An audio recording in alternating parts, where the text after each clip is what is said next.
안녕하십니까? 벌써 이 마지막 복음을 전하는 시간이 됐습니다.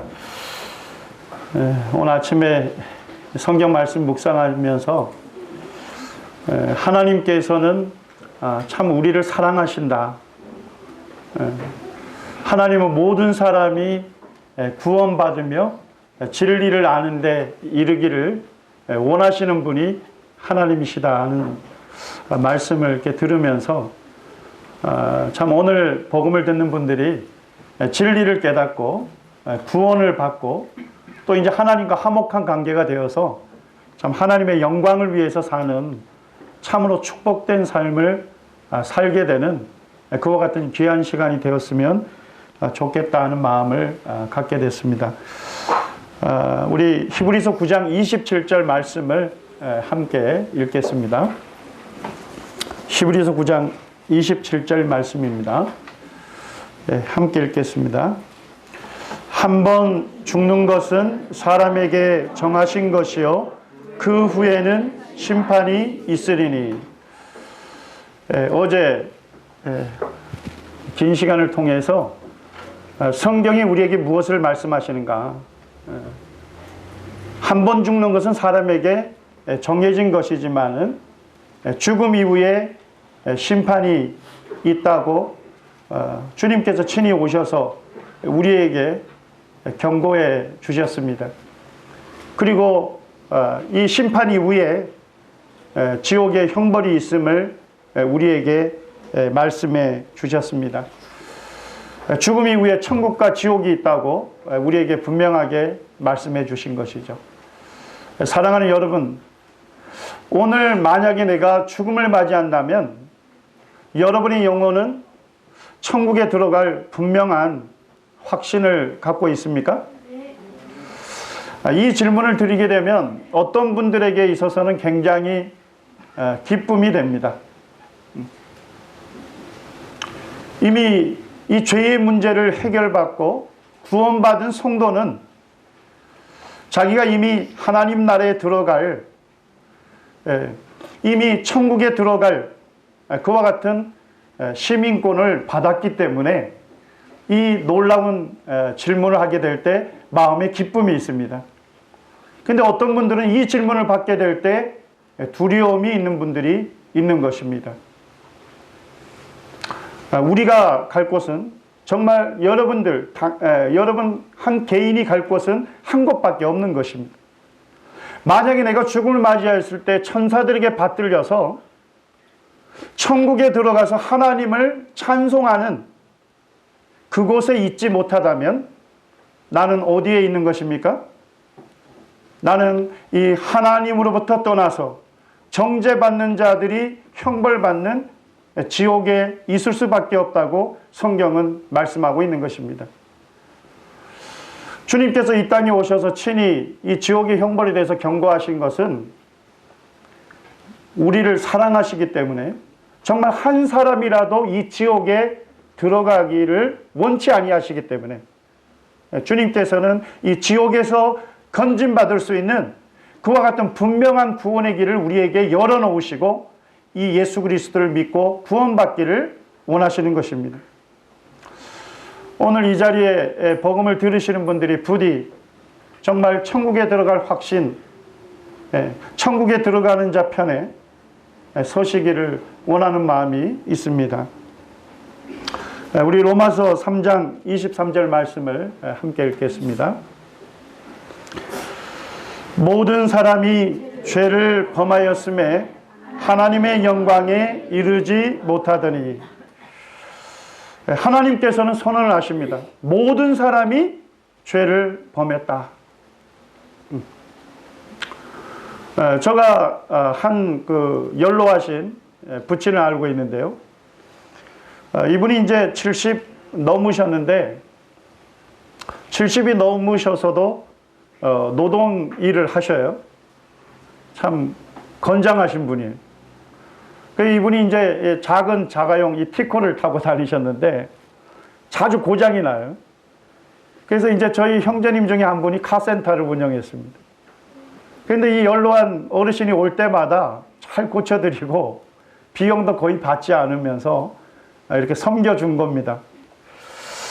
근데 이제 이 연로한 어른이 이 젊은이가 너무 고마운데 뭐라도 보답을 하고 싶은데 가만히 보니까 교회를 다녀.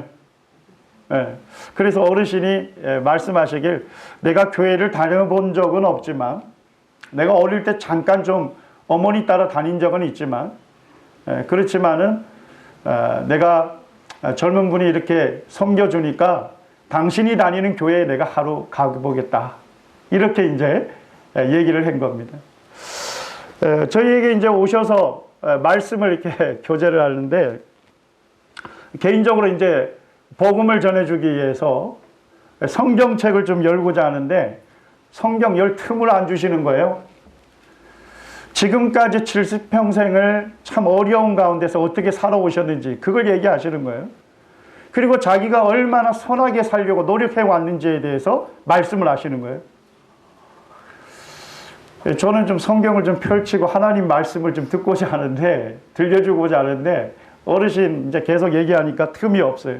그래서 첫날은 저가 이제 들어주고 보내드렸습니다. 그래서 다음에 한 번 더 오시겠냐니까 오시겠다고 약속하셨어요. 그래가지고 이제 이 강대상 뒤에서 1대1로 이제 교제를 하는데, 그날 또 이제 제가 성경을 좀 열려고 하니까 어르신이 먼저 얘기하시는 거예요. 조금 전에 교통사고가 있었다는 거예요. 그래서 이거 어떤 사고입니까? 하니까 어르신이 이제 티코를 타고 신호등 앞에 대기하고 있었는데 어떤 차가 와서 그냥 뒤에 그냥 박아버린 거예요. 이 어르신이 굉장히 화가 나가지고 이제 한번 이제 뭐라고 쏘아 붙이려고 나갔는데 보니까 아주머니가 그냥 손에는 흰 장갑을 끼고, 그 다음에 이제 이 핸들을 잡고 머리를 박고서 그냥 덜덜 떨고 계신 거예요. 가만히 보니까 발에는 운동화를 신고 계시고, 이 어르신이 보니까 이 아주머니가 어떤 분이에요? 초보 운전자예요. 한번 그냥 신나게 그냥 쏘아붙이려고 나갔는데 보니까 너무 안 된 거예요. 그리고 이제 이 어르신이 보니까 자기가 야단을 치게 되면 이 사람이 집에까지 가는 동안 사고가 또 일어날지 모르겠다. 그런 마음이 들으셨어요. 그래가지고 어르신이 뭐라고 하냐면, 이거 티코 이거 고장 나봐야 몇 푼 안 되니까 절대 걱정하지 마시고 내가 또 뭐 경찰에 신고한다거나 이러지 않을 테니까 제발 집에까지 안전하게 가시라고. 그렇게 해놓고 지금 교회로 오셨다는 거예요. 그러면서 이 어르신이 뭐라고 하냐면, 아마 천국이 있다고 한다면, 그렇다면 나 같은 사람은 천국에 들어갈 것이요. 이렇게 얘기를 하시니까 할 말이 없어요. 그래서 제가 어르신한테 이런 말씀을 드렸어요. 어르신, 제가 어르신을 보니까 법 없이도 사실 분입니다. 이 나라에 법이 없어도 어르신 같은 분들이 있으면 정말 좋은 세상 될 겁니다. 그래서 제가 어르신에게 뭐라고 했냐면요. 근데 어르신, 사람이 볼 때는 법 없이도 사실 뿐인데 정말 나를 지으신 하나님, 내 마음과 행위를 다 아시는 하나님께서 어르신을 보신다면 어르신 죄가 있으십니까? 없으십니까? 어르신이 손을 잡고서 머리를 끌적끌적, 내가 그렇다고 해서 죄를 전혀 지지 않았다는 것은 아니라고. 그래서 그러면 성경 말씀을 좀 펼쳐서 정말 어르신이 하나님 앞에서 어떤 분이신지를 좀 살펴보도 되겠냐고.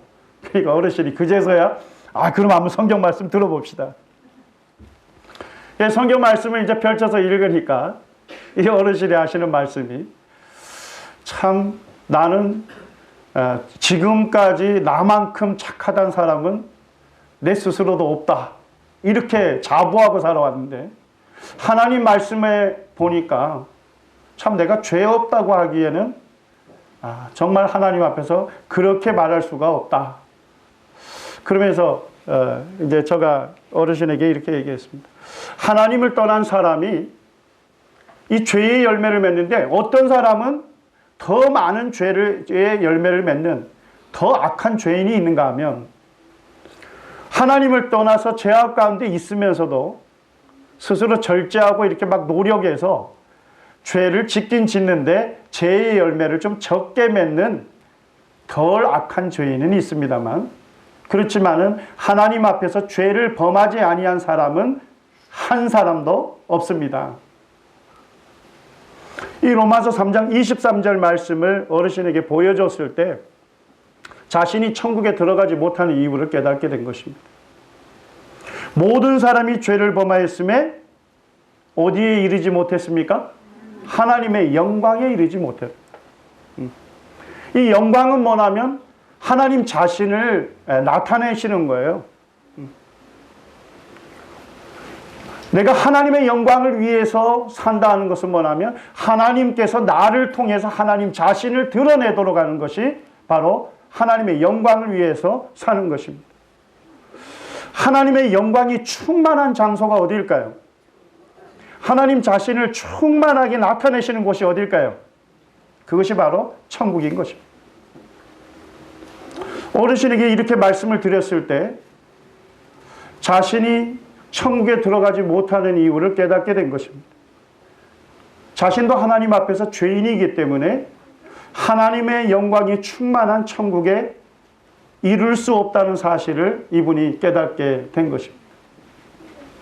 여러분들 이 말씀을 교제하게 될 때 어떤 분들은 이렇게 말씀합니다.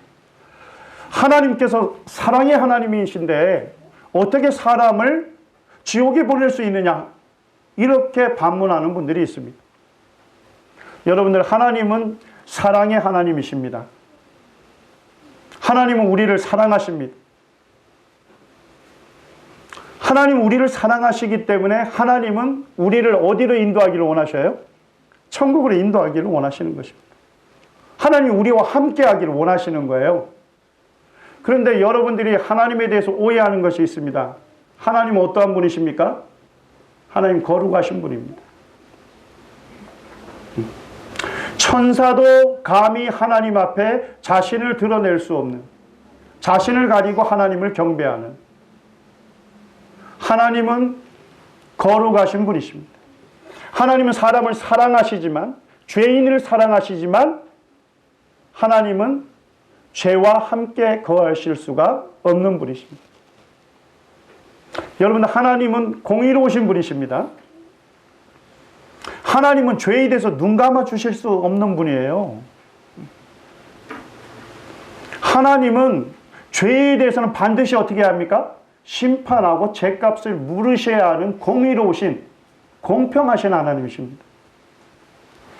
제가 예전에 어떤 신문에 난 기사를 읽으면서 하나님께서 사랑의 하나님이시면서 동시에 공의로우신 하나님이라는 것을 제가 그 사건을 통해서 알게 되는데요. 더 이렇게 깊이 깨달을 수 있었습니다. 실제 이제 미국에서 이 LA에서 있었던 사건이었는데요. 어떤 이제 여대생이 고속도로를 아주 가속으로 질주하고 있었던 거예요. 근데 그때 이제 경찰차가 그 도로에 있었던 것입니다. 가속으로 그냥 질주하다가 그 현장에서 어떻게 된 거예요? 경찰에게 잡힌 거예요.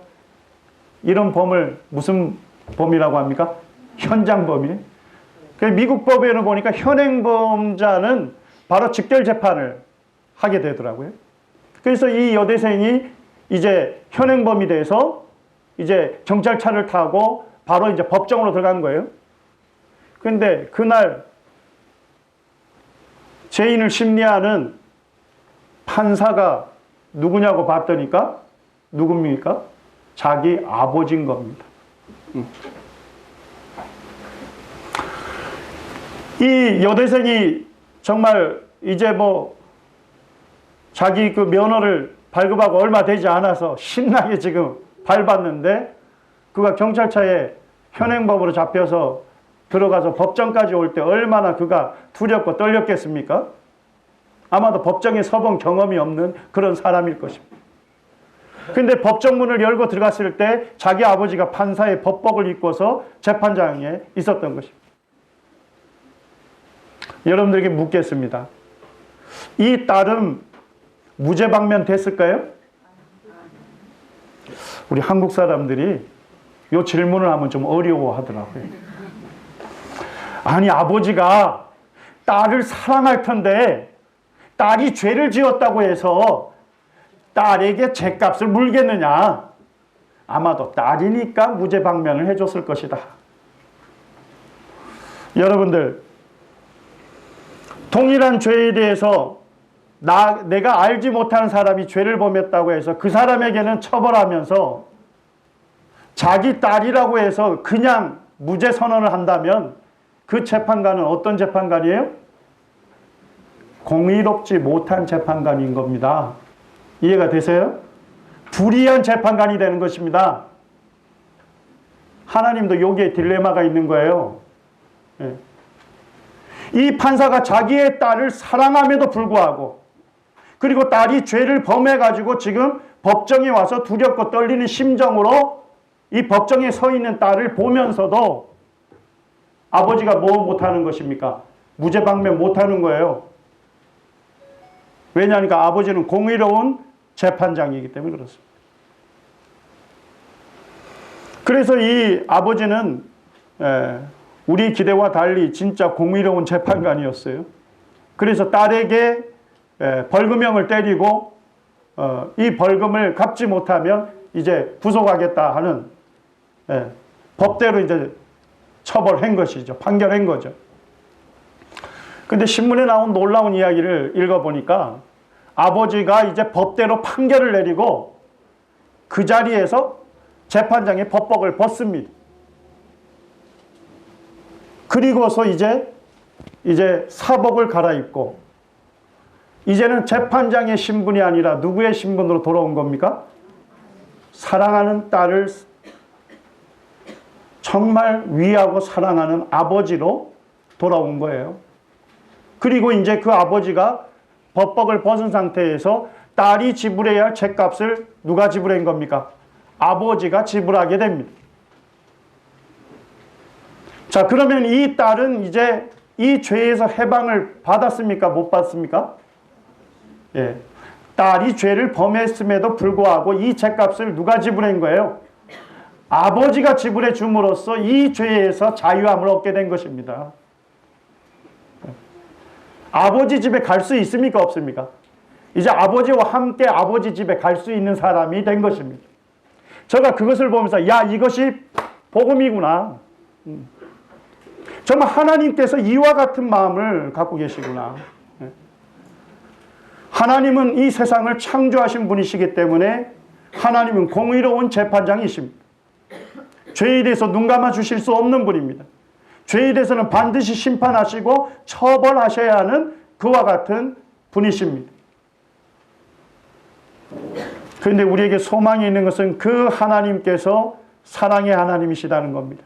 그 하나님이 나를 사랑하신다는 것입니다. 그래서 하나님께서만이, 우리를 창조하신 하나님께서만이 우리의 문제를 뭐 할 수 있습니까? 해결할 수 있는 분이신 겁니다.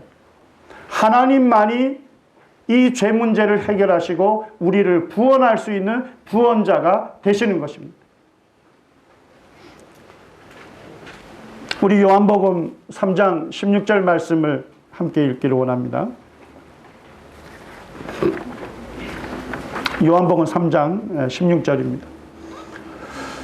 하나님이 세상을 이처럼 사랑하사 독생자를 주셨으니 이는 그를 믿는 자마다 멸망치 않고 영생을 얻게 하려 하심이라.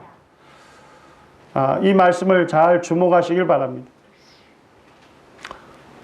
하나님이 세상을 이처럼 사랑하셨습니다. 자, 세상에는 누가 살고 있습니까? 우리가 살고 있지 않습니까? 하나님께서 세상에 있는 우리를 사랑하셨습니다. 하나님은 우리를 사랑하시는 분입니다. 하나님께서 이 세상을 창조하실 때도 누구를 위해서 창조했습니까? 우리 사람을 위하여 창조하셨습니다. 하나님께서 많은 만물들을 지으셨습니다만 오직 하나님의 형상을 닮은 존재는 누구뿐이었습니까? 바로 사람뿐이었습니다. 하나님께서 사람을 모든 피조물 가운데 가장 존귀한 존재로 하나님께서 우리를 창조하신 거예요. 우리 위로는 누구밖에 없었습니까? 나를 지으신 하나님밖에 없었습니다. 그리고 하나님께서 창조하신 모든 동물들을 하나님께서 다스릴 권한을 사람에게 위임하신 거예요. 예. 그리고 하나님께서 창조하신 이 아름다운 세계를 하나님 말씀에 순종하면서 이 모든 것들을 하나님과 더불어 누리도록 하신 분이 바로 하나님이십니다. 불행하게도 사람이 하나님 말씀에 불순종하고 범죄한 이후로 하나님을 떠났음에도 불구하고 하나님은 어떻게 하고 계십니까?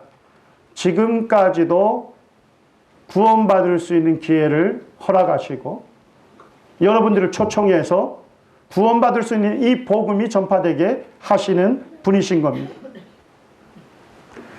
하나님께서 세상에 있는 우리를 사랑하셨기 때문에 하나님께서 우리를 위하여 누구를 보내셨습니까? 하나님의 독생자를 보내셨습니다. 하나님의 한 분밖에 없으신 아드님을 보냈습니다. 이분이 바로 예수님이십니다. 하나님께서 우리를 사랑하시기 때문에 예수님을 이 땅에 보내주신 것입니다. 그리고 이 예수 그리스도를 믿는 자마다 멸망하는 지옥에 가지 아니하고 영원한 생명을 얻어서 구원받을 수 있도록 하나님께서 우리에게 사랑을 베풀어 주신 것입니다. 예수님께서 이 땅에 오셔서 어떤 일을 하셨습니까? 우리 베드로전서 2장 22절로부터 24절 말씀을 우리가 그 의미를 생각하면서 천천히 읽기를 원합니다. 함께 읽겠습니다. 시작. 그는 죄를 범하지 아니하시고 그 입에 거짓도 없으시며 욕을 당하시되 맞대어 욕하지 아니하시고 고난을 당하시되 위협하지 아니하시고 오직 공의로 심판하시는 이에게 부탁하시며 친히 나무에 달려 그 몸으로 우리 죄를 담당하셨으니 이는 우리로 죄에 대하여 죽고 의에 대하여 살게 하려 하심이라. 저가 채찍에 맞음으로 너희는 나음을 얻었나니. 이 본문에 나온 그가 누구십니까? 그분은 죄를 범하지 아니하신 분입니다. 그분은 죄가 없으신 분입니다.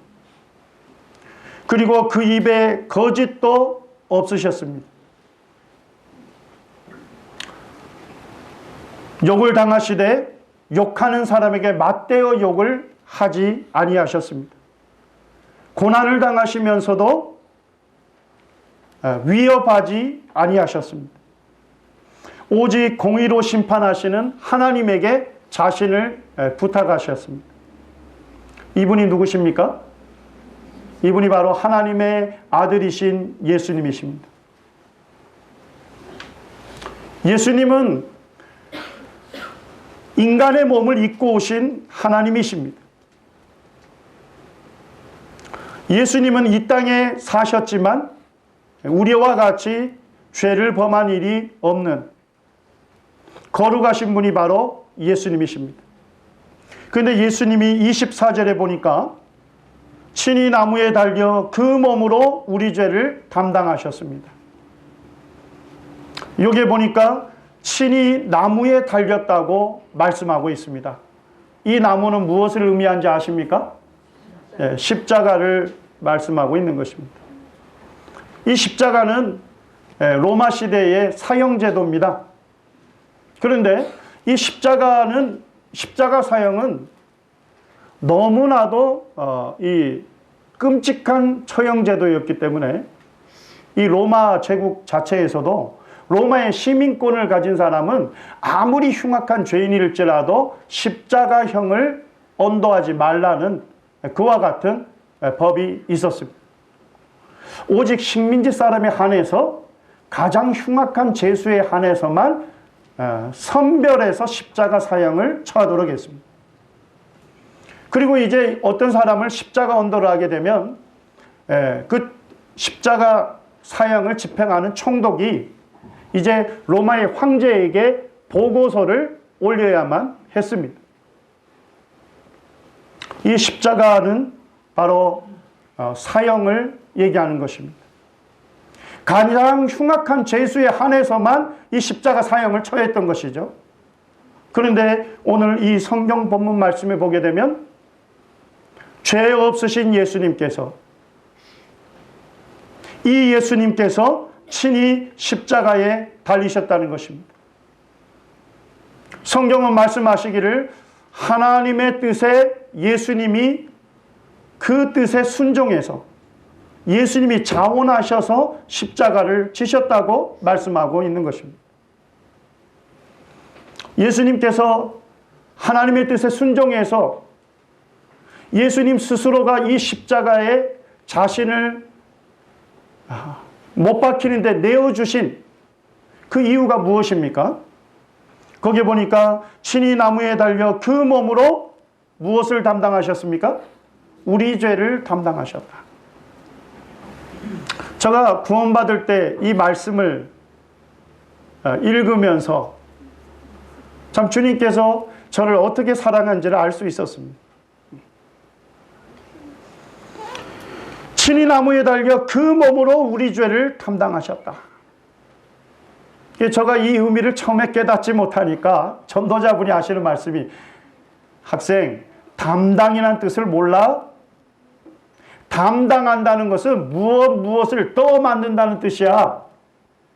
예수님께서 십자가에 달려서 누구의 죄를 떠맡으신 거야? 누구의 죄를 떠맡으신 겁니까? 예, 우리의 죄를 떠맡으신 겁니다. 예수님이 십자가에 달려서 우리의 죄를 떠맡으셨기 때문에 하나님 보실 때는 누가 죄인처럼 되신 거예요? 예수님이 죄인처럼 되신 거예요. 예수님 실제로 죄를 범한 적이 없습니다만은 예수님이 십자가에서 우리의 죄를 떠맡으셨기 때문에 법적으로는 죄인처럼 되신 것입니다. 성경에는 예수님이 죄인이 됐다는 말씀이 없습니다. 성경에는 그리스도 예수께서 죄가 되셨다고 말씀하고 있습니다. 이제 하나님 보실 때는 이 하나님의 심판과 저주를 받을, 형벌을 받을 사람이 누가 됐습니까? 내가 됐습니까? 아니면 내 죄를 떠맡으신 예수님이 되신 겁니까? 예수님께서 되신 겁니다. 그래서 예수님께서 십자가에 달리셔서 내 죄를 담당하시고 죄인인 나에게 쏟아질 이 심판과 저주와 형벌을 예수님 자신의 몸에 몸소 받아 주신 것입니다. 이해가 되셨습니까? 네.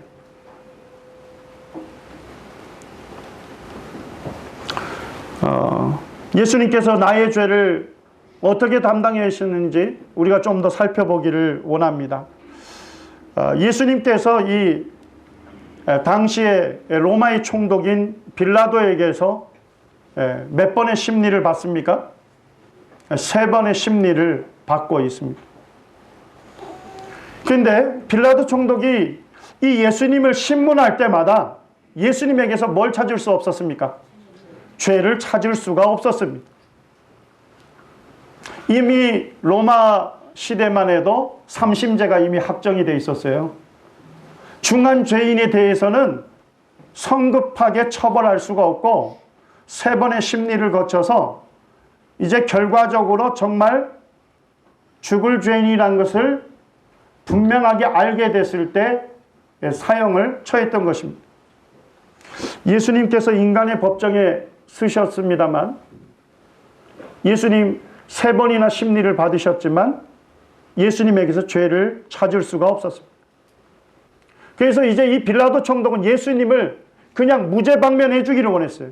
예수님 놓아주기를 원했던 것입니다. 그런데 그때 이제 유대의 종교 지도자가 누구를 두셨습니까? 충동질을 했습니까? 이제 이 유대인들을 충동질을 했습니다. 그래서 밀란이 일어나고 나려고 하는 거예요.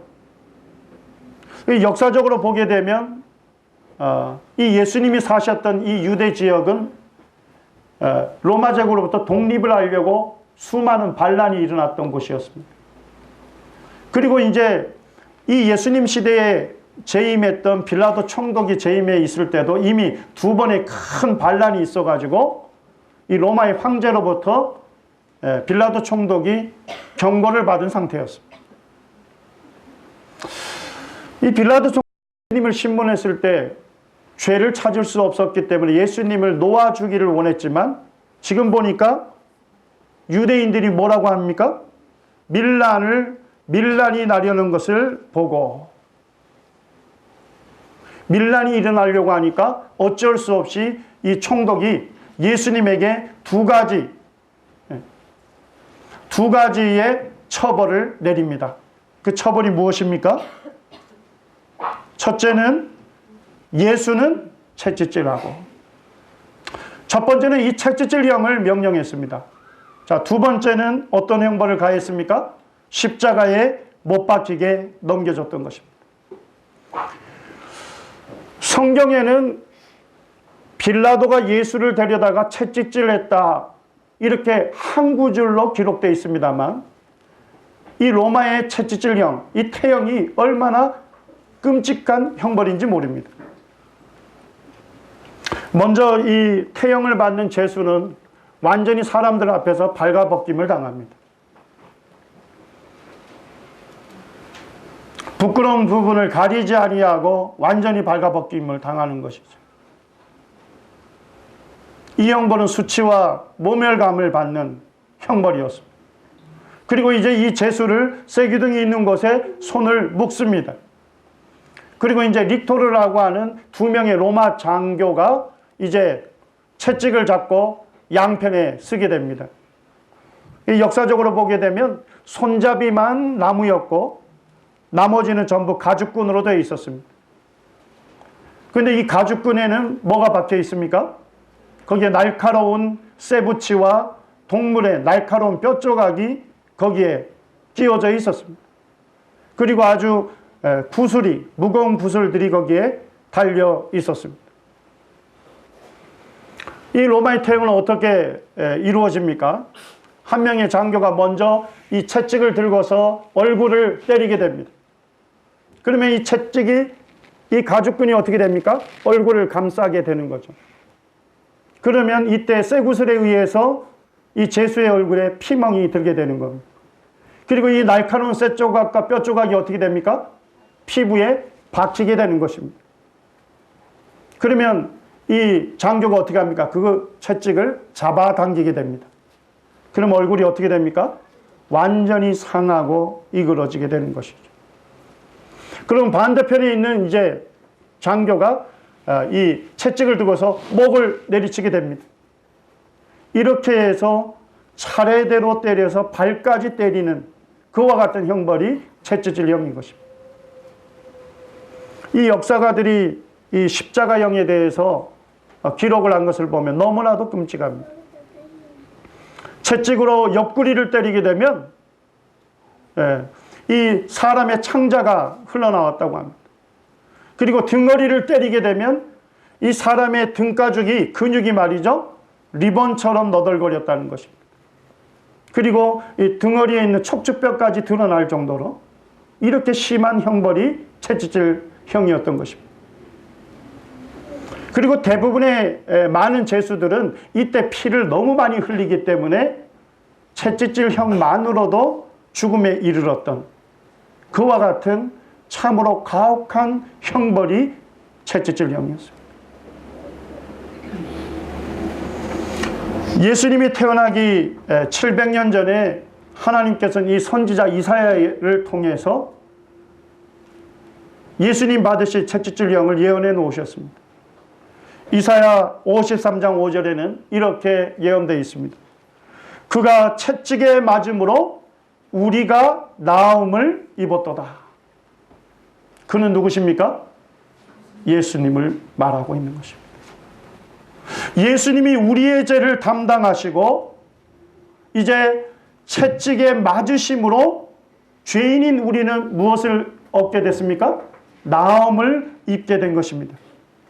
우리의 죄가, 우리의 죄값이 치루어지고 우리가 구원받을 수 있게 된 것입니다. 이 형벌을 받을 때 이사야 52장 14절에는 이렇게 예언하고 있습니다. 전에는 그의 모양이 타인보다 상하였고 그 모습이 사람들보다 상하였으므로 많은 사람이 그에 대하여 놀랐다.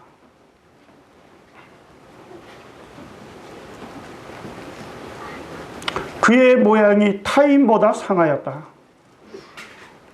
그 모습이 사람보다 상하였다. 제가 이 이사야 말씀을 읽게 됐을 때 채찍질경을 생각하게 됐습니다. 예수님께서 채찍에 얼굴이 상하셔가지고 사람들이 그 예수님의 채찍을 맞으신 얼굴을 보게 될 때 사람들이 놀랐습니다. 왜냐하니까 그 예수님의 얼굴이 누구의 형상인지를 분간할 수가 없었던 것입니다.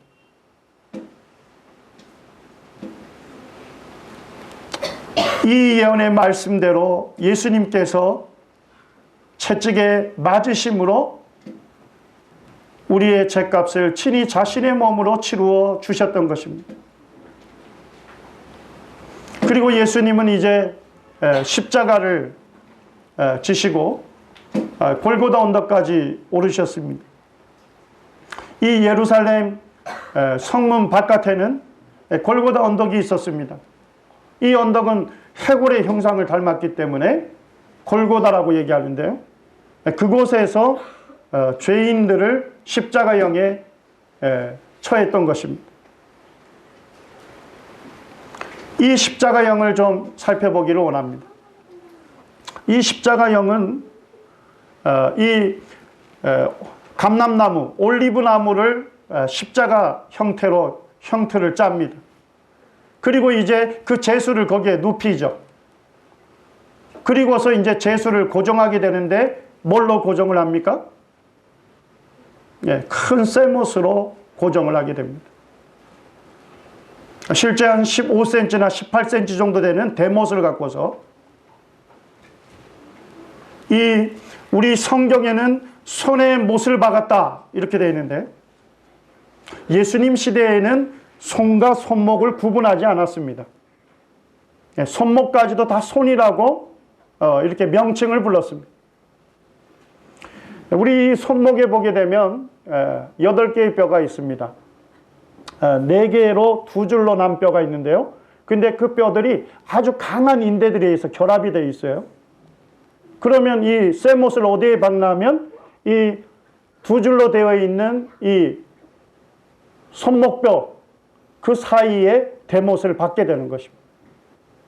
이 대못을 박아서 그 사람을 고정하게 되는 것입니다. 그리고 이제 발은 양발을 이렇게 겹치게 됩니다.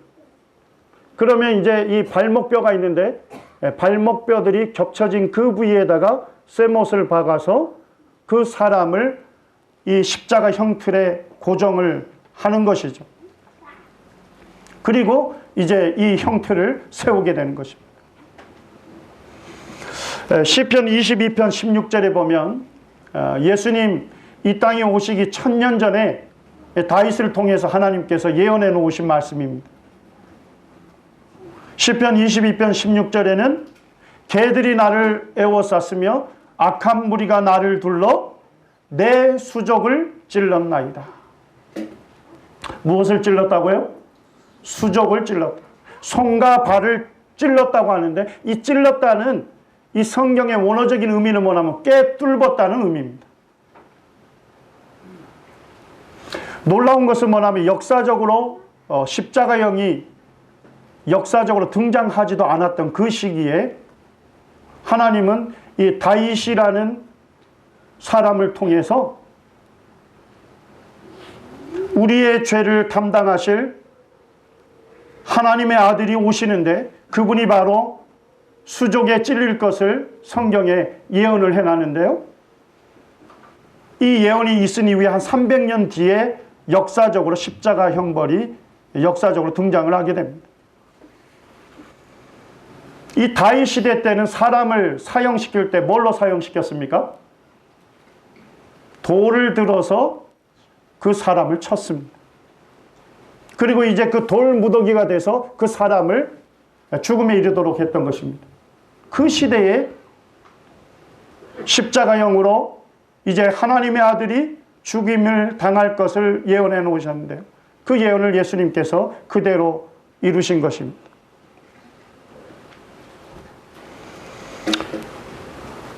우리가 역사적으로 이 십자가형을 살펴보게 되면 이 십자가 형벌이 얼마나 끔찍한 가혹스러운 형벌인지 모릅니다. 현대의 사형제도는 아무리 흉악한 죄인일지라도 고통을 가장 짧게 느끼면서 즉각적으로 죽음에 이르도록 하고 있습니다. 그렇지만 예수님 받으신 십자가 처형은요, 죽을 때까지 오랜 시간 고통을 느끼다가 죽음에 이르게 하는 아주 가혹한 형벌이었습니다. 이제 손과 발에 쇠못을 박아서 세우게 되면요, 이 죄수에게는 전혀 걸친 것이 없습니다. 이와 같은 상태로 십자가형이 당하는 거예요. 하나님의 아들이시고 죄가 없으신 온전히 거룩하신 이 예수님께서 하나님으로부터 창조함을 받은 그 사람들 앞에서 완전히 발가벗긴 상태에서 쇠못에 박혀서 십자가에 세워져 있는 것입니다.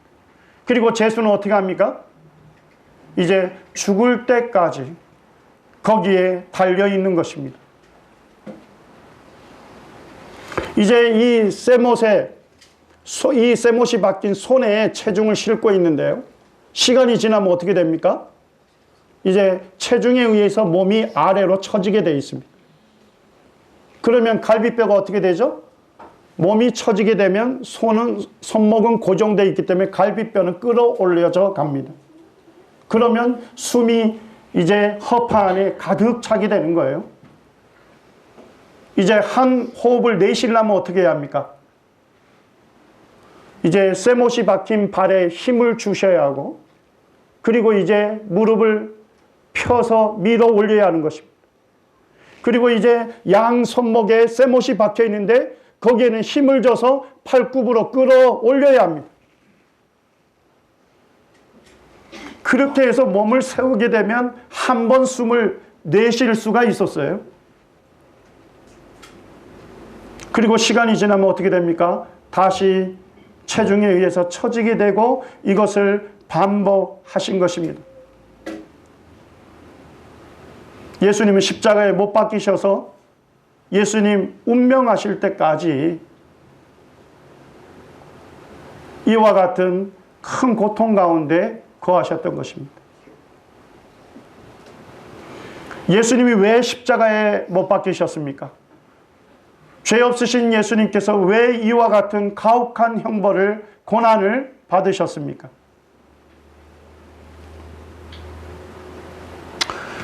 멜 깁슨이라는 그분이 패션 오브 크라이스트라는 영화를 제작했는데요. 실제 예수님의 마지막 시간들을 역사적으로 그대로 고증을 해서 이것을 영화로 만들었습니다. 마지막에 보니까 로마의 그 군인이 창을 들어서 예수님의 옆구리를 찌르는 그 장면을 보게 됩니다. 예수님에게 이 로마의 병사가 왔을 때 예수님 이미 십자가에 운명하셨습니다. 그런데도 불구하고 이 병사가 확인 사살을 한 거예요. 사실 창을 들어서 이제 갈비뼈 사이를 찌르게 되면요, 허파하고 심장을 함께 관통하게 하는 것. 그렇게 해서 예수님이 옆구리에 창찔림을 받으시고 물과 피를 다 흘려주신 것입니다. 십자가에서 예수님이 나의 죄에 대한 그 죄값을 완전하게 치루어 주신 것입니다.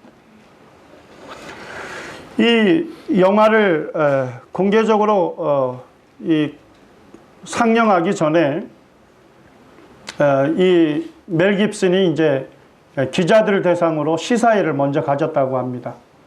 그때 이제 이 영화를 다 본 다음에 기자들과 질의응답 시간을 가졌는데요. 그때 이제 한 유태인 출신의 기자가 질문을 했답니다. 당신이 이 영화를 만든 의도가 무엇입니까? 당신이 이 영화를 만든 것이 바로 예수를 우리 유대인들이 죽였다고 그것을 고발하기 위해서 만든 것입니까? 이렇게 질문을 했을 때 멜 깁슨이 이런 답을 했답니다. 그것이 아닙니다.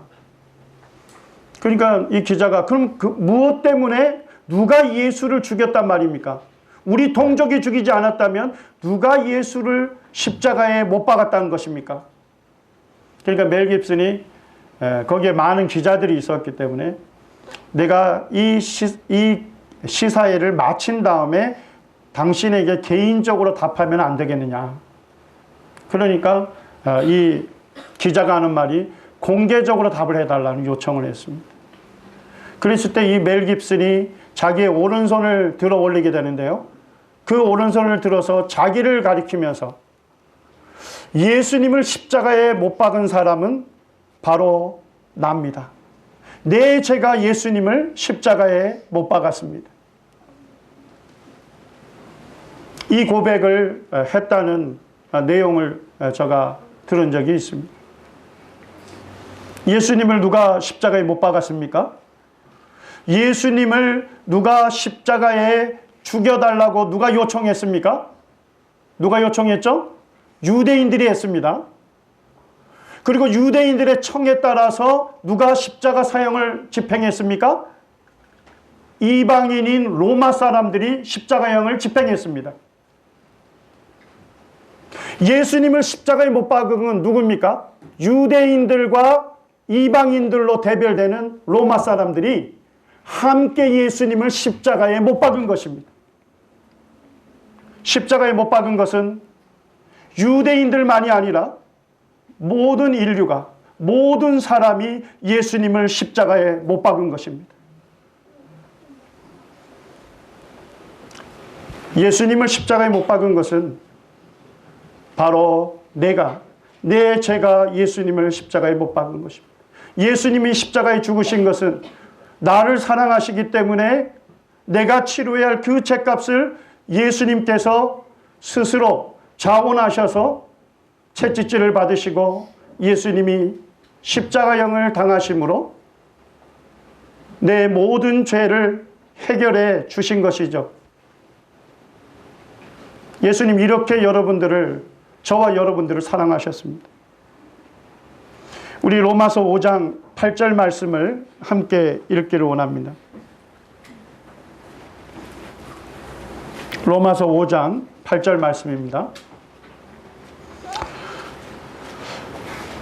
우리가 아직 죄인 되었을 때에 그리스도께서 우리를 위하여 죽으심으로 하나님께서 우리에게 대한 자기의 사랑을 확증하셨느니라.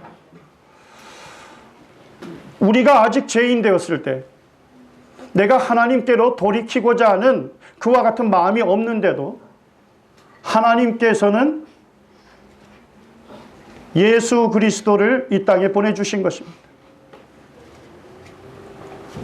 하나님의 독생자이신 예수님을 이 땅에 보내주셔서 예수님을 이제 십자가에 못 박는 데까지 내어주신 것입니다.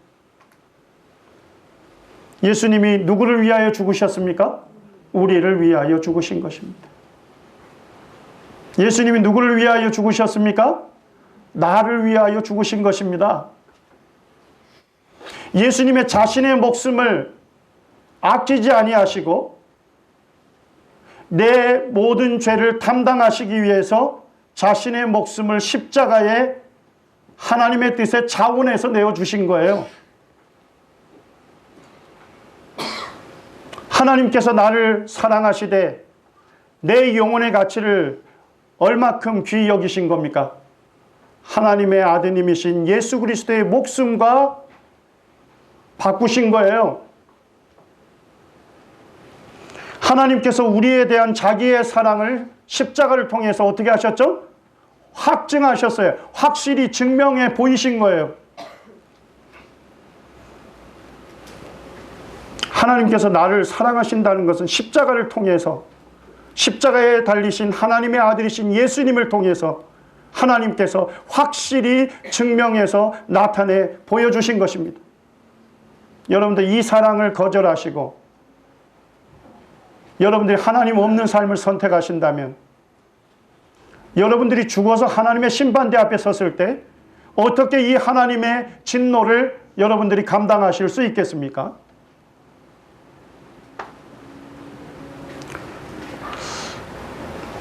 제가 2년 전에 이스라엘을 방문해서 몇몇 형제님들과 함께 예수님께서 이 빌라도 법정에서 채찍질령을 받으시고 골고다 언덕에서 십자가형을 받는 그 길까지, 그 십자가의 길을 걸었습니다.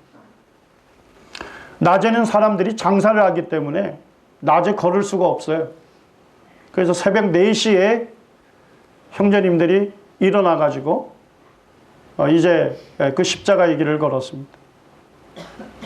그 십자가의 길은 나지막한 언덕이었습니다. 아주 뭐 가파른 언덕도 아니고 나지막한 그 언덕이 골고다 언덕까지 이어져 있었습니다.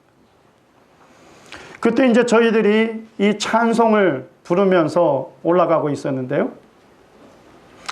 이 찬송을 부르다가 어떤 형제님들은 대열에서 이탈을 해가지고 잠시 후에 대열에 복귀하는데 그 눈을 보게 되면 눈물이 고여있고 눈에 충혈이 돼 있었어요. 저도 이제 그 대열에 같이 올라가면서 이 찬송을 부르게 되는데요. 예수 나를 위하여 십자가를 질 때 세상 죄를 지시고 고난 당하셨네. 예수여 예수여 나의 죄 위하여 보배로운 피를 흘려주시니 감사합니다. 저도 이 찬양을 드리면서 참 주님께서 받으셨을 그 고난을 묵상하면서 올라가게 될 때 제 눈에도 눈물이 흐르더라고요. 처음에는 너무 죄송해서 눈물이 나는 거예요. 주님께서 십자가를 지신 것이 내 죄를 담당하시기 위해서 주님께서 지셨기 때문에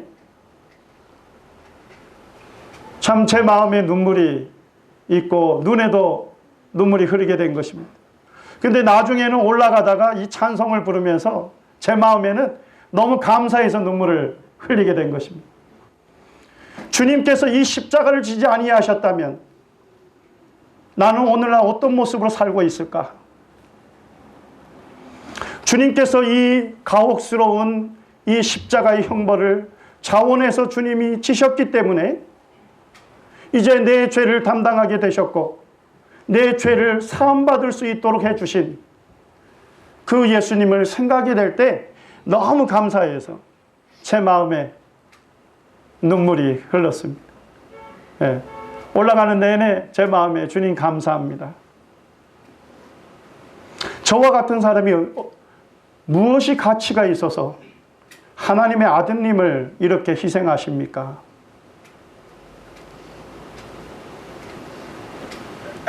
여러분들 이 십자가에 달리신 예수 그리스도를 생각하시길 바랍니다. 이 십자가에 달리신 예수 그리스도는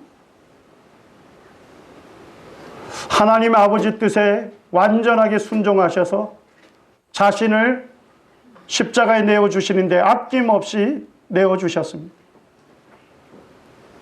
그리고 내가 받을 모든 죄와 죄에 대한 형벌과 심판을 예수님 자신의 몸에 다 받아주심으로 우리의 죄를 속죄하시되 성경은 영원히 속죄했다고 선언을 하고 있는 것입니다.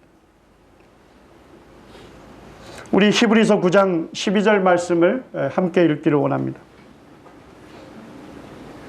네, 함께 읽겠습니다. 염소와 송아지의 피로 아니하고 오직 자기의 피로 영원한 속죄를 이루사 단번에 성소에 들어가셨느니라. 예수님이 오시기 전에는 사람의 죄를 정결케 하려면요, 이 사람의 죄를 씻음 받으려면 하나님께서 이 염소와 송아지나 양과 같은 이 속죄 제물을 요구하셨어요. 사람이 죄를 지었지만은 누가 죄값을 치른 거예요? 이 속죄 제물, 짐승이 죄값을 치rum으로써 그 짐승이, 그 속죄 제물이 피를 흘리고 죽음으로써 이제 그 죄값이 치루어졌다고 하나님께서 여겨주시고 받아주셨어요. 그런데 성경은 뭐라고 합니까? 이 짐승으로 드려지는 속죄 제사로는 사람의 죄를 온전히 없이 하지 못했다고 말씀하신 것.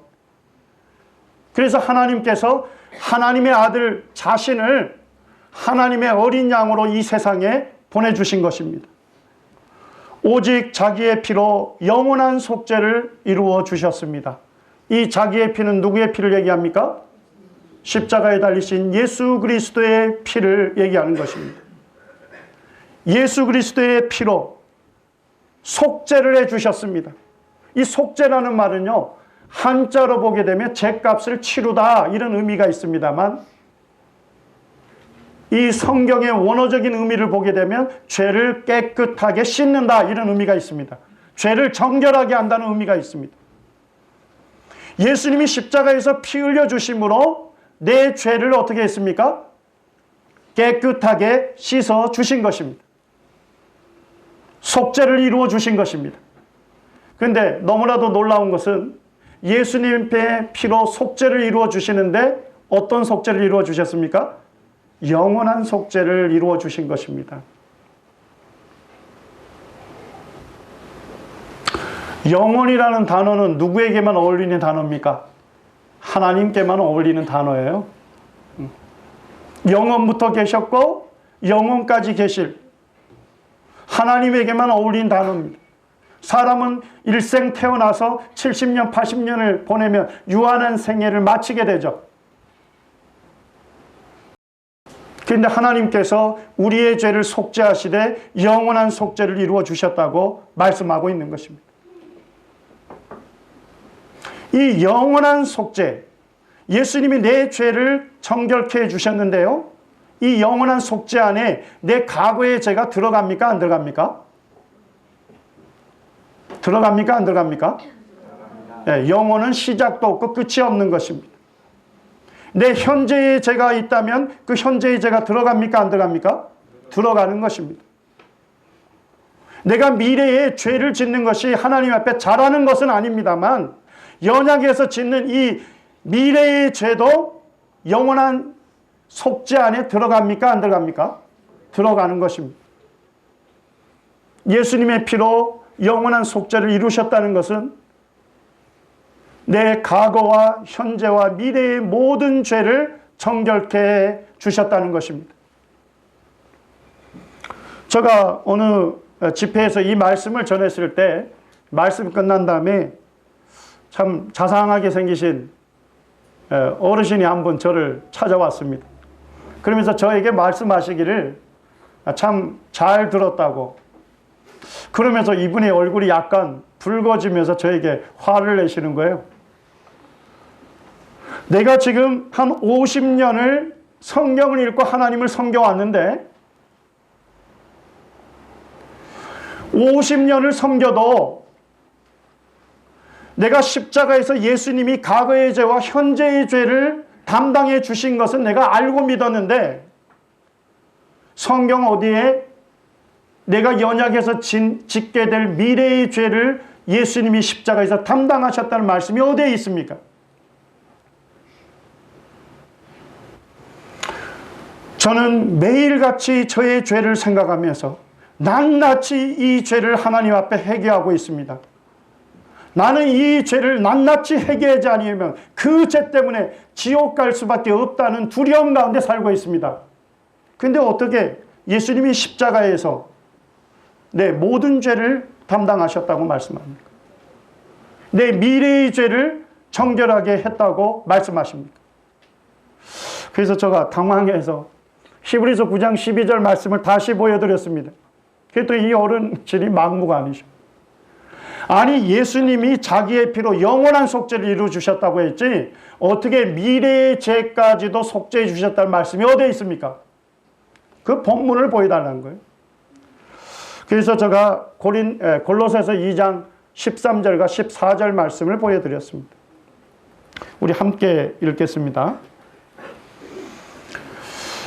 또 범죄와 육체의 무할례로 죽었던 너희를 하나님이 그와 함께 살리시고 우리의 모든 죄를 사하시고 우리를 거스리고 불리하게 하는 법정으로 쓴 증서를 지우시고 제하여 버리사 십자가에 못 박으시고. 예수님께서 십자가에 못 박히실 때 우리의 얼마만큼의 죄를 사함받게 하셨습니까?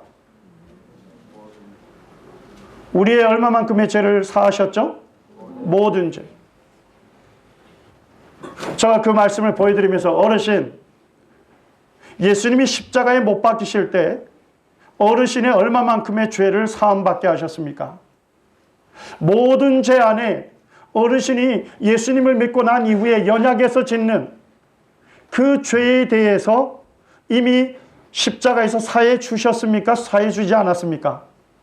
그러니까 이 어르신 얼굴이 굉장히 밝아지는 거예요. 그제서 눈을 떴어요. 그러면서 예수님께서 십자가에서 내가 연약해서 질 수 있는 이 죄까지도 다 담당해 주셨구나. 그제서 그분의 입에서 주님 감사합니다 하는 말씀을 제 앞에서 하시는데 제가 어르신에게 한 가지 더 물어봤습니다. 예수님이 십자가를 지실 때 십자가에 못 박히셨는데 지금으로부터 2000년 전에 예수님이 십자가에 못 박히셨습니다. 자, 그렇다면 예수님이 2000년 전에 십자가에 못 박히실 때 어르신의 죄를 담당하셨는데 예수님이 보실 때는 어르신의 모든 죄는 예수님 보실 때에 현재의 죄에 속합니까? 과거의 죄에 속합니까? 미래의 죄에 속합니까? 어디 죄에 속하죠? 모두가 다 미래의 죄에 속하는 거예요. 그제서 이분이 더 확신을 하시더라고요. 네. 그제서 이제 이 십자가에서 자신의 모든 죄가 사함을 받은 것을 알고서 이분이 율법에 젖어서 율법 아래서 정말 하나님의 이 법을 지키지 아니하면 지옥 갈 두려움 가운데 사시던 분이 이제 자기의 모든 죄를 사하여 주신 이 예수님께 감사합니다 하는 고백으로 그분을 섬기게 됐다 하는 모습을 제가 보면서 주님께 감사를 드렸습니다. 이제 말씀을 좀 정리를 해가겠습니다. 예수님은 무덤에 장사되셨습니다. 그렇지만 죽음으로 끝났을까요? 우리 고린도전서 15장 3절에서 6절까지를 함께 읽기를 원합니다. 함께 읽겠습니다. 내가 받은 것을 먼저 너희에게 전하였노니 이는 성경대로 그리스도께서 우리 죄를 위하여 죽으시고 장사 지낸 바 되었다가 성경대로 사흘 만에 다시 살아나사 게바에게 보이시고 후에 12 제자에게와 그 후에 500여 형제에게 일시에 보이셨나니 그 중에 지금까지 대다수는 살아있고 어떤 사람은 잠들었으며. 예수님께서 십자가를 지셨을 때가 AD 33년입니다. 그런데 이 고린도전서 이 본문의 말씀은 AD 55년이에요. 불과 몇 년밖에 차이 나지 않습니까? 한 20년밖에 차이 나지 않는 시점입니다. 그런데 이 예수님께서 무덤에 장사되셨지만은 그분이 3일 만에 죽은 자 가운데서 다시 살아나신 것입니다. 예수님이 부활하신 것입니다. 예수님이 죽으시고 끝났다면 예수님이 죽을 죄인을 살릴 능력이 있습니까? 없습니까? 없는 것입니다. 오직 누구만이 죽음의 권세를 이길 수 있습니까? 하나님만이 죽음의 권세를 이길 수가 있는 것입니다. 죽은 자 가운데 있었던 예수님을 하나님께서 다시 살리신 것입니다. 그리고 이제 이 다시 사신 예수님이 제자들 앞에 나타나 보이신 것입니다. 성경은 뭐라고 하십니까? 그리스도께서 우리 죄를 위하여 죽으셨고 그분이 장사 지낸 바 되었지만 이제 구약 성경에 예언된 대로 사흘 만에 다시 살아나셨습니다.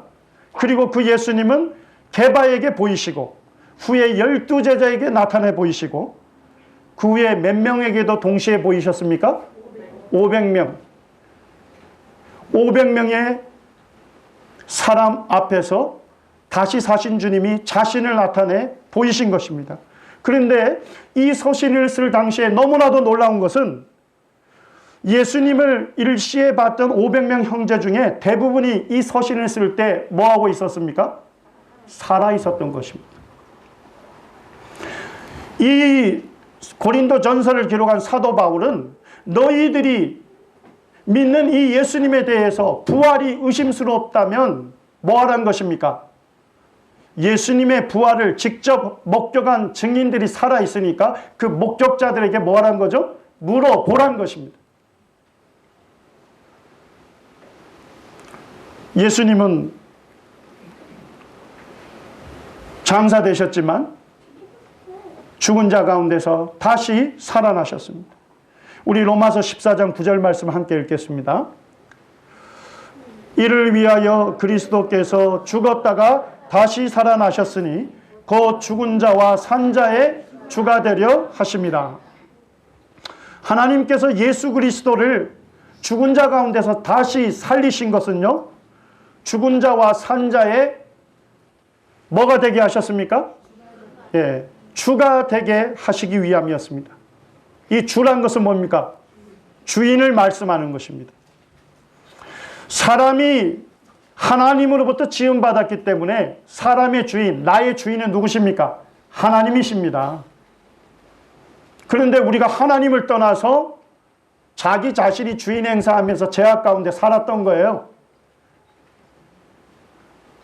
그런데 하나님께서 이제 이 죄인의 운명을 아시는 하나님께서 죄인인 나를 사랑하시기 때문에 아드님을 보내셔서 그 아드님의 십자가의 죽으심을 통해서 내 모든 죄를 사함받게 해 주신 것입니다. 그리고 죽은 자 가운데 이 예수 그리스도를 다시 살리셔서 모든 사람이 입으로 예수 그리스도를 주인으로, 주님으로 시인하게 주신 것입니다. 산자와 죽은 자의 주님이 되신 것입니다. 여러분들, 살아서 예수님을 믿고 구원받은 사람은 살아 생전에 예수님을 뭐라고 부르는 겁니까? 주님이라고 부르고 그분을 주님으로 섬기는 것입니다. 예수님을 믿고 구원받는다는 것은 내 마음대로 산다는 것이 아닙니다. 이제 모든 죄가 용서됐으니까 내가 이제 마음대로 살아도 되구나. 이 사람은 하나님의 사랑을 깨닫지 못한 사람입니다. 예수님을 다시 살리신 것은 바로 모든 사람의 주님이 되기 위한 것입니다. 여러분들이 살아생전에 이 예수 그리스도를 믿으시고 예수님을 주인으로 모시지 않으면 여러분은 언제 예수님을 주님으로 인정하게 될 것입니까? 여러분들이 죽어서 하나님의 심판대 앞에 서게 될 때 심판의 주님으로 만나게 될 거고, 그리고 그 앞에서 무릎 꿇고 예수님을 주님이라고 시인하게 될 것입니다.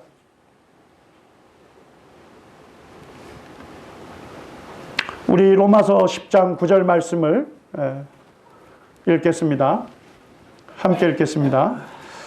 내가 만일 내 입으로 예수를 주로 시인하며 또 하나님께서 그를 죽은 자 가운데서 살리신 것을 내 마음에 믿으면 구원을 받으리라. 어떻게 해야 구원을 받습니까? 먼저 마음으로 믿어야 하는 것입니다. 내 죄인됨을 깨닫고 하나님 앞에 정직하게 내가 하나님 없이 내 마음대로 살아온 하나님 앞에 심판받을 죄인입니다 하는 사실을 내 마음으로 믿은 것을 주님 앞에 시인해야 하는 것입니다.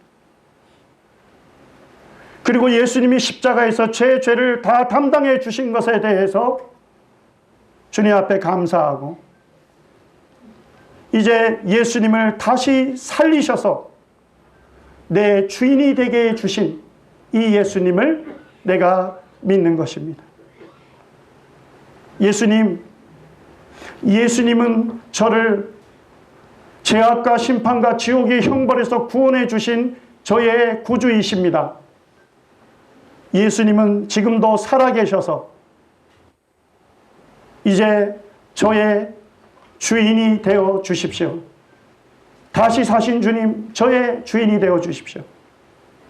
제가 주님께 순종하며 제가 이제 예수 그리스도를 통해서 주님을 통해서 하나님의 영광을 위해서 살겠습니다.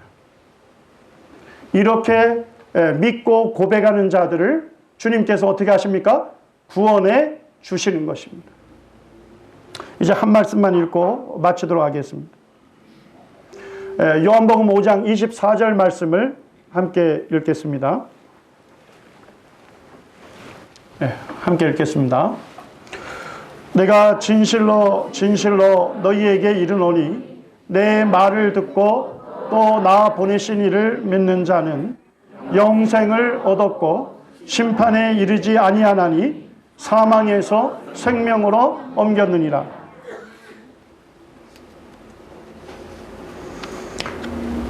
이 말씀을 주목하시길 바랍니다. 제가 예전에 학생 때 저의 친한 친구가 있었는데 그 친구가 참 교회 생활을 열심히 했어요. 그래서 그 친구에게 이 친구가 정말 구원받은 친구인가 하는 것을 알고 싶었어요. 그래서 친구에게 이런 얘기를 했습니다. 야, 너나 나나 언젠가는 죽음을 맞이하게 될 텐데 오늘 만약에 죽음을 맞이한다면 너는 천국에 들어갈 확신이 있느냐? 천국에 들어갈 하나님의 사람, 하나님의 자녀가 되었느냐? 그랬더니 그 친구가 저에게 빤히 쳐다보면서 하는 말이 야, 그러면 너는 들어갈 수 있다는 얘기냐 지금? 저는 의외의 답을 얻었습니다. 야, 너는 지금 들어갈 수 있다고 지금 얘기하는 거야? 저한테 그런 거예요. 나는 오늘 이 시간에 죽음을 맞을지라도 나는 하나님 계신 천국에 들어가. 나는 하나님으로부터 그 약속을 받았어. 너는 못 받았니? 그러니까 이 친구가 저를 보면서 아주 의외의 반응을 일으키는데 야, 너처럼 교만한 애는 내가 처음 봤다. 저보고. 그러면서 이 친구가 하는 말이 사람이 천국에 갈지 지옥에 갈지 오직 하나님만 아시는 거지 어떻게 사람이 살아생전에 자기가 천국 간다고 그와 같은 엄청난 얘기를 하느냐. 그래서 이 요한복음 5장 24절 말씀을 제가 펼쳐준 것입니다.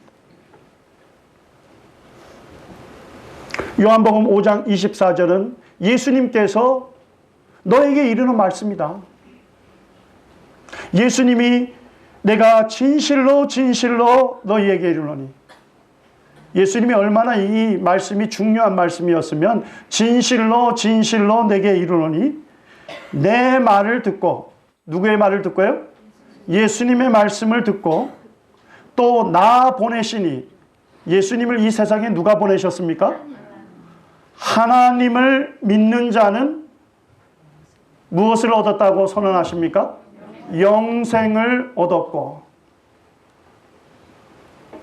영생을 얻을지도 모른다고 했습니까? 영생을 얻었다고 했습니까? 영생을 얻었다고 말씀하시는 것입니다. 더 쉽게 말씀드리면요, 믿을 때 영생을 얻어 가지고 있다는 것입니다. 영원한 생명은 죽어서 누리는 것이 아니라 예수님을 믿게 됐을 때 이제 죄와 허물로 죽었던 영혼이 이제 어떻게 됩니까? 새 생명, 예수의 생명, 이 영원한 생명을 얻어가지고 믿을 때 그때부터 영원한 생명을 어떻게 합니까? 누려가는 것입니다. 그리고 우리가 죽음 이후에 천국에서 계속적으로 영원한 생명을 누리게 되는 것입니다. 이 말씀을 보여줬더니까 친구의 표정이 내가 성경을 수없이 읽었는데 왜 이 말씀이 여기에 있을까?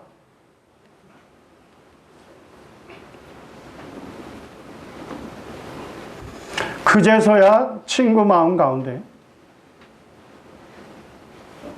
예수님을 믿는 자에게 영원한 생명을 주셨구나. 그리고 영생을 얻게 하셨을 뿐만 아니라 이제 예수님을 믿고 구원받은 사람은 심판대에 씁니까? 쓰지 않습니까? 심판대에 씁니까? 쓰지 않습니까? 잘 보시기 바랍니다. 심판에 이르지 아니하나니.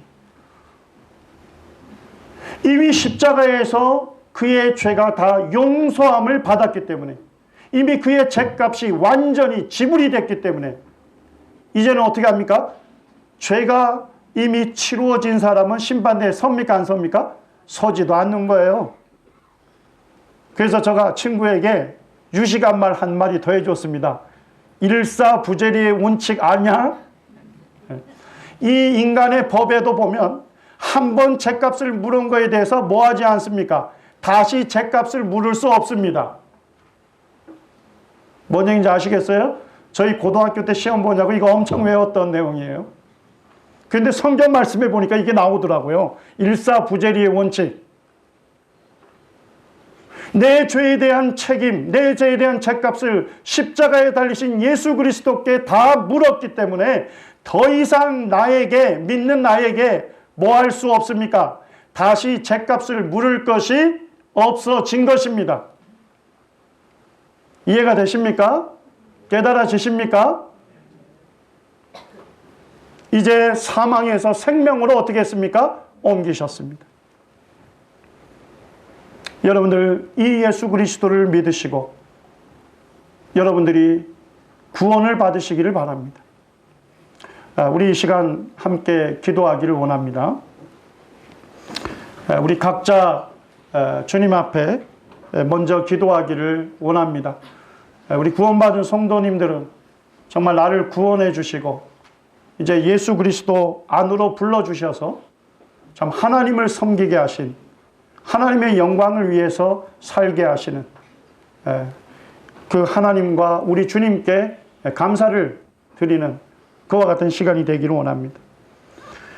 그리고 이 집회를 참석할 때는 구원받지 못했지만 이제 이 복음의 말씀을 듣게 됐을 때 내가 하나님 앞에 죄인이란 사실을 깨닫게 되었고 이제 하나님이 나를 사랑하셔서 하나님의 아들이신 예수님을 십자가에 못 박히게 하심으로 내 모든 죄를 담당해 주셨습니다. 이렇게 마음으로 믿으셨고 이제 다시 사신 이 예수님 저의 주인이 되어 주십시오.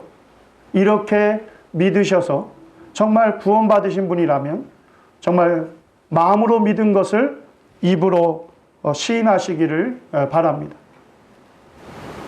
네, 제가 기도하겠습니다. 아버지 하나님, 참 영광스러운 이 구원의 복음을 전할 수 있는 특별한 은혜의 시간을 허락해 주셔서 감사를 드립니다. 아버지 하나님, 이 복음을 한 번도 듣지 못하고 참 지옥으로 들어가는 영혼이 수없이 많은데도 불구하고 아버지 하나님께서 참 사랑하시는 영혼들을 이거 복음이 전해지는 곳에 불러주셔서 참 하나님의 사랑을 들을 수 있도록 인도해 주셔서 감사를 드립니다. 하나님을 알기 전에는 참 자신이 참 죄인이란 사실을 깨닫지 못했지만 하나님께서 자신을 창조하신 주인이시고 이제 그 하나님을 믿고 섬기는 것이 참 인생에 합당한 본분이라는 것을 깨닫게 됐을 때 자신이 그러한 삶을 살아보지 않은 이제 심판받고 지옥 갈 죄인이란 것을 깨닫게 되었고 이제 이와 같은 죄인인데도 불구하고 하나님께서 사랑하셔서 하나님의 아들이신 예수님을 이 땅에 보내주시고 그분이 이 하나님의 뜻에 순종하셔서 십자가를 지시고 십자가에 못 박히셔서 우리의 모든 죄를 담당해 주시고 이제 예수님이 피 흘리심으로 말미암아 이제 우리의 죄를 정결케 하여 주시고 이제 이 예수의 피를 믿고 하나님 앞에 나오는 자마다 하나님께서 의롭다 하시고 거룩하다 하시고 내 자녀라고 불러주시는 이 놀라운 소식을 들을 수 있도록 인도해 주셔서 감사합니다.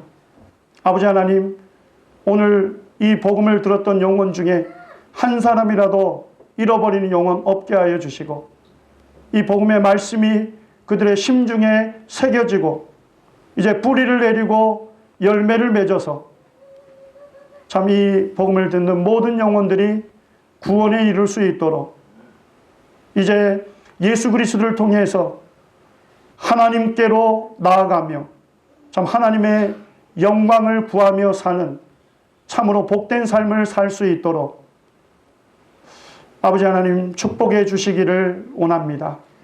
이 시간을 인도해 주신 것을 감사드리며 저희를 사랑하시는 예수님의 이름으로 감사하며 기도드립니다. 아멘.